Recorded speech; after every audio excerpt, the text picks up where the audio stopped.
Brandon.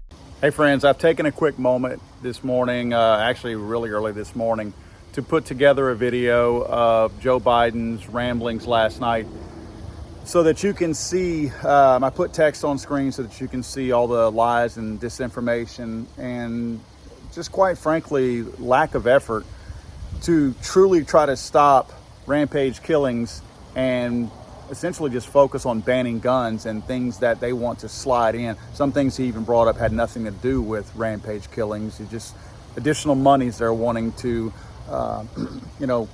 steal out of the pockets of hardworking tax-paying Americans. So I want you guys to take a look at this video. For so many of you at home, I want to be very clear. This is not about taking away anyone's guns. It's not about vilifying gun owners. In fact, we believe we should be treating responsible gun owners as an example of how every gun owner should behave. I respect the culture and the tradition and the concerns of lawful gun owners. At the same time, the Second Amendment, like all other rights, is not absolute. It was Justice Scalia who wrote, and I quote, "Like most rights, the rights granted by the Second Amendment are not unlimited." Not unlimited. It never has been. There have always been limitations on what weapons you can own in America. For example, machine guns have been federally regulated for nearly 90 years, and this is still a free country. This isn't about taking away anyone's rights. It's about protecting children. It's about protecting families. It's about protecting whole communities. It's about protecting our freedom to go to school, to a grocery store, to a church, without being shot and killed. According to new data just released by the Center for Disease Control and Prevention, guns are the #1 killer of children in the United States of America. The #1 killer. More than car accidents, more than cancer. Over the last 2 decades, more school-aged children have died from guns than on-duty police officers and active-duty military combined. Think about that. More kids than on-duty cops killed by guns. More kids than soldiers killed by guns. For God's sake, how much more carnage are we willing to accept? How many more innocent American lives must be taken before we say enough, enough? I know that we can't prevent every tragedy, but here's what I believe we have to do. Here's what the overwhelming majority of American people believe we must do. Here's what the families in Buffalo and Uvalde in Texas told us we must do. We need to ban assault weapons and high-capacity magazines. And if we can't ban assault weapons, then we should raise the age to purchase them from 18 to 21. Strengthen background checks, enact safe storage law and red flag laws. Repeal the immunity that protects gun manufacturers from liability. Address the mental health crisis, deepening the trauma of gun violence and as a consequence of that violence. These are rational, common sense measures.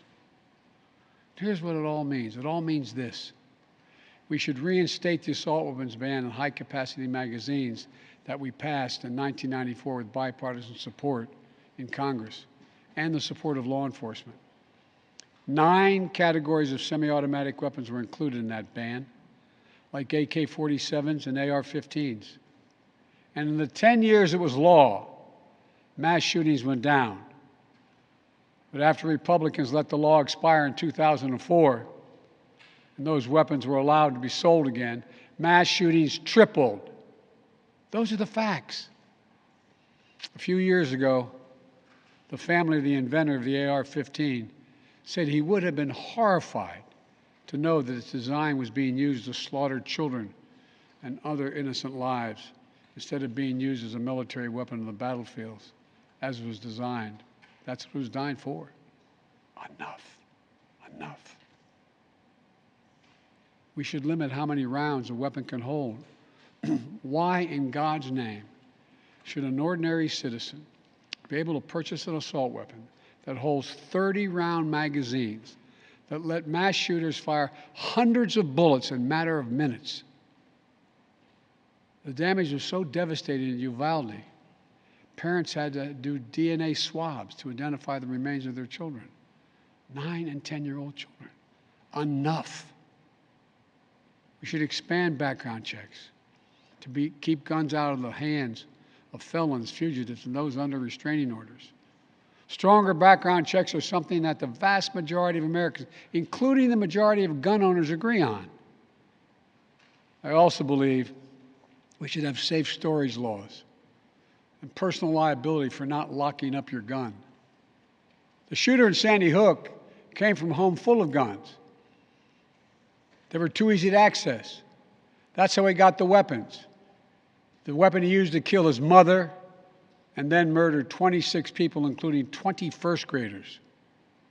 If you own a weapon, you have a responsibility to secure it.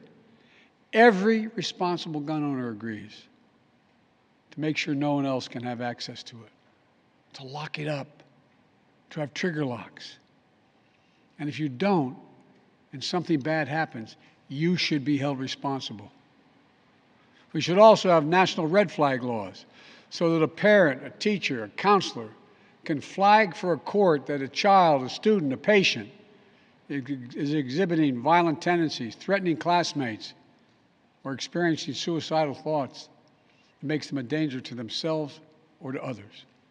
19 states in the District of Columbia have red flag laws. The Delaware law is named after my son, Attorney General Beau Biden. Fort Hood, Texas, 2009, 13 dead and more than 30 injured. Marjorie Stoneman Douglas High School in Parkland, Florida, 2018, 17 dead, 17 injured.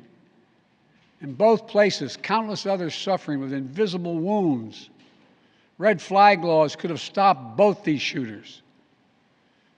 In Uvalde, the shooter was 17 when he asked his sister to buy him an assault weapon. Knowing he'd be denied because he was too young to purchase one himself, she refused. But as soon as he turned 18, he purchased 2 assault weapons for himself. Because in Texas, you can be 18 years old and buy an assault weapon, even though you can't buy a pistol in Texas until you're 21.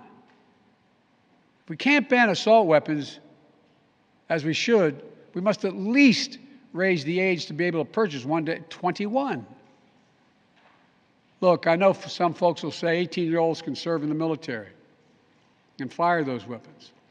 But that's with training and supervision by the best trained experts in the world. Don't tell me raising the age won't make a difference. Enough. We should repeal the liability shield that often protects gun manufacturers from being sued for the death and destruction caused by their weapons. They're the only industry in this country that has that kind of immunity. Imagine if the tobacco industry had been immune from being sued, where we'd be today. The gun industry's special protections are outrageous. It must end. And let there be no mistake about the psychological trauma that gun violence leaves behind. Imagine being that little girl, that brave little girl in Uvalde, who smeared blood off her murdered friend's body onto her own face to lie still among the corpses in her classroom and pretend she was dead in order to stay alive. Imagine what it'd be like for her to walk down the hallway of any school again. Imagine what it's like for children who experience this kind of trauma every day in school, in the streets, in communities all across America. Imagine what it's like for so many parents to hug their children goodbye in the morning, not sure whether they'll come back home. Unfortunately, too many people don't have to imagine that at all. Even before the pandemic, young people were already hurting. There's a serious youth mental health crisis in this country. We have to do something about it. That's why mental health is the heart of my unity agenda that I laid out in the State of the Union address this year. We must provide more school counselors, more school nurses, more mental health services for students and for teachers, more people volunteering as mentors to help young people succeed, more privacy protection and resources to keep kids safe from the harms of social media. This unity agenda won't fully heal the wounded souls, but it will help. It matters. I just told you what I'd do. The question now is, what will the Congress do? The House of Representatives already passed key measures we need. Expanding background checks to cover nearly all gun sales, including at gun shows and online sales. Getting rid of the loophole that allows a gun sale to go through after 3 business days, even if the background check has not been completed. And the House is planning even more action next week. Safe storage requirements, the banning of high-capacity magazines, raising the age to buy an assault weapon to 21, federal red flag law, codifying my ban on ghost guns that don't have serial numbers and can't be traced, and tougher laws to prevent gun trafficking and straw purchases. This time, we have to take the time to do something. And this time, it's time for the Senate to do something. But as we know, in order to get anything done in the Senate, we need a minimum of 10 Republican senators. I support the bipartisan efforts that include a small group of Democrats and Republican senators trying to find a way. But my God, the fact that the majority of the Senate Republicans don't want any of these proposals even to be debated or come up for a vote, I find unconscionable. We can't fail the American people again. Since Uvalde, just over a week ago, there have been 20 other mass shootings in America, each with 4 or more people killed or injured, including yesterday at a hospital in Tulsa, Oklahoma. A shooter deliberately targeted a surgeon using an assault weapon he bought just a few hours before his rampage that left a surgeon, another doctor, a receptionist, and a patient dead and many more injured.